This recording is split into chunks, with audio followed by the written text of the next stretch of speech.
Hello viewers, welcome to my channel. আশা করছি আপনারা সবাই ভালো আছেন। আজ আমি বানাবো চিকেন ঘুগনি রেসিপি। চলুন দেখে নিই। এখানে আমি আলু মটর সেদ্ধ করে নিয়েছি আর ওই জলটা আমি রেখে দিয়েছি। কড়াই আমার গরম হয়ে গেছে। আমি 2 টেবিল চামচ সর্ষের তেল দিয়ে দিয়েছি। তার মধ্যে অল্প পরিমাণে একটু চিনি দিয়েছি কালার করার জন্য। আমি রেসিপিটা সম্পূর্ণ সর্ষের তেলে করছি।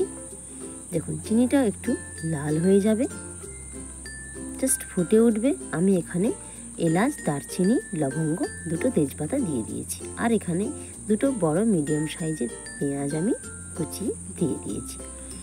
চলুন, এখানে আমি 150 গ্রাম চিকেন নিয়েছি, বোনলেস চিকেন। ছোট ছোট করে কেটে দেখুন ভালো করে ধুয়ে পরিষ্কার করে নিয়েছি। বন্ধুরা, আমার চ্যানেলে নতুন হয়ে থাকলে চ্যানেলটাকে অবশ্যই সাবস্ক্রাইব করবেন। নুন, একটু লাল লঙ্কা আর একটু সর্ষের তেল দিয়ে এটাকে আমি ম্যারিনেট করে রেখে দেবো 5 মিনিটের জন্য। দেখুন, কড়াইতে পেঁয়াজ ভাজা হয়ে যেতে 1 টেবিল চামচ রসুন বাটা, 1 টেবিল চামচ আদা বাটা, লঙ্কা গুঁড়ো, হলদি গুঁড়ো প্রয়োজন মতো দিয়ে দিয়েছি। দিয়ে আমি মশলাটা ভালো করে কষিয়ে নেব। বন্ধুরা, অনেক দিন আমার ভিডিও আপনারা দেখেননি, আর আমার কিছু প্রবলেমের জন্য আমি ভিডিও দিতে পারিনি। তাই ভাবলাম চলুন আপনাদেরকে একটু ঘুগনি করে শেয়ার করি রেসিপিটা। মশলাটা আমি ভালো করে দেখুন অল্প জল দিয়ে কষিয়ে নিচ্ছি। এবার আমি ম্যারিনেট করা চিকেনটা আমি দিয়ে দিলাম।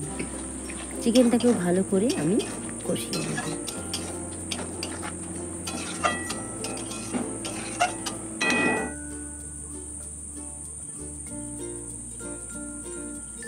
আমার ভিডিওর কোয়ালিটি হয়তো অতটা ভালো হয় না, কারণ আমি তো আর প্রফেশনালি আমি সেই সব ক্যামেরা ইউজ করতে পারছি না বন্ধুরা এখন, যার জন্য আমার ভিডিওর কোয়ালিটি একটু খারাপ। যার জন্য হয়তো আমার ভিউজ আসছে না, চ্যানেলে সাবস্ক্রাইব হচ্ছে না। আমি যতটা পারছি চেষ্টা করছি আপনারা আমার সাথে থাকুন।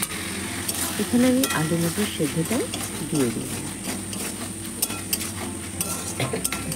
ভালো করে এটাকে আমি কষিয়ে নেব।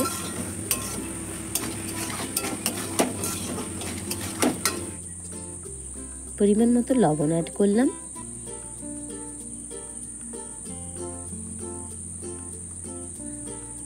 আর আমি এখানে দেখুন পাত্রে জল দিয়ে রেখেছিলাম, গরম জলটা অল্প পরিমাণে দিয়ে দিলাম।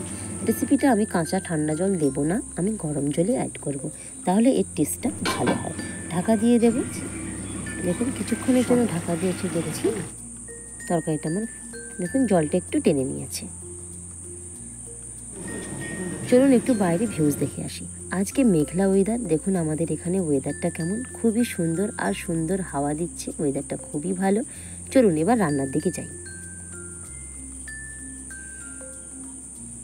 এবার আমার কষানো হয়ে আমি জলটা দিয়ে দিলাম। আমি কড়াইয়ের উপর খুন্তিটা রাখবো, তার উপর ঢাকনা দেবো, একটু ঢাকনাটা আলগা রাখবো যাতে স্টিমটা বেরিয়ে যায়, কালারটা ঠিকঠাক আসে তার জন্য। আমার রেসিপিরও কমপ্লিট। দেখুন সার্ভ করার জন্য। ভিডিওটা ভালো থাকলে অবশ্যই লাইক করবেন, কমেন্ট করবেন, আর আপনারা ভালো থাকবেন।